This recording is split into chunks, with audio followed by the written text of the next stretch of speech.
What?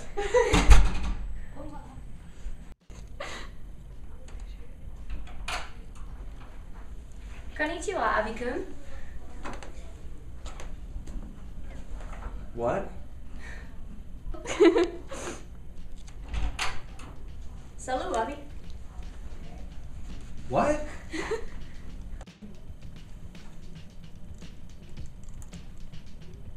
Oh! Hey, ladies. Linguistics is all around us and is most prominent in technology. There are several examples of this, but I'll spare you the hours of boring lecture in a linguistic view. For starters, there are several people out there, myself included, who want to learn new languages to communicate with other people all over the world. Though that can be challenging when you're just trying to talk to someone on the internet. In which case, there are online translators such as spandictionary.com and babylon.com, where you can turn a word or phrase from one language into another with ease. Another example of this is, for those who already know of another language and want to type in it, the language bar in most computers. By changing the language on the computer's language bar, a simple English keyboard is a destroyer of the phrase language barrier. Learning a language is never easy. It's a whole new vocabulary, grammar, and culture. That's why language teachers utilize technology to create some incredible language programs. There are software programs, like the well-known Rosetta Stone. Rosetta Stone focuses on a method called language immersion to get its students immersed within the language through imagery, words, and sounds, as well as speaking. You interact with the program in the language you want to learn. There are also audio programs like Pimsleur. Pimsleur is an audio program that claims, through their method, anyone can learn their language within 10 days. Just pop the CD in and listen to lessons as you drive. As you can see, there are huge strides being made with language learning programs, and it's all thanks to technology. And I have a top hat. Now, learning websites are easy to use and very easy to learn off of. You can learn a language or better your knowledge of a language at your own pace.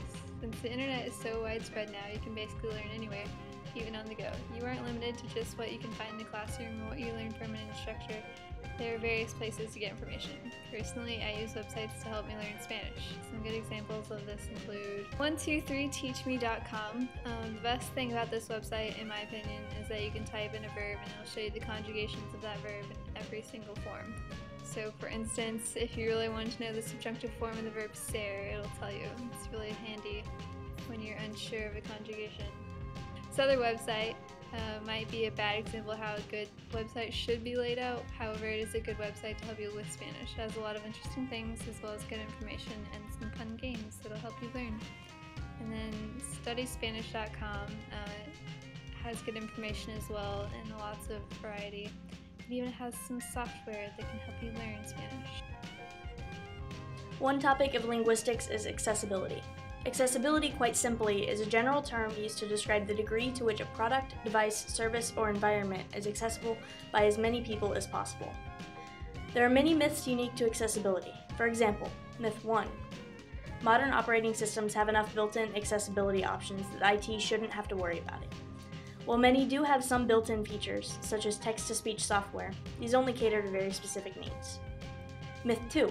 When making linguistically accessible software, one only needs to include 5 or 6 common languages, since people in smaller countries would know the more common language already.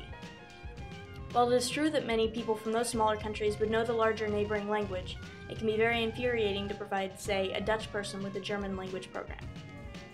Myth 3. There aren't even any guidelines for accessibility, so why should someone in IT attempt to make their product or their system accessible? There are indeed guidelines available. One example can be found here under Guidelines and Techniques.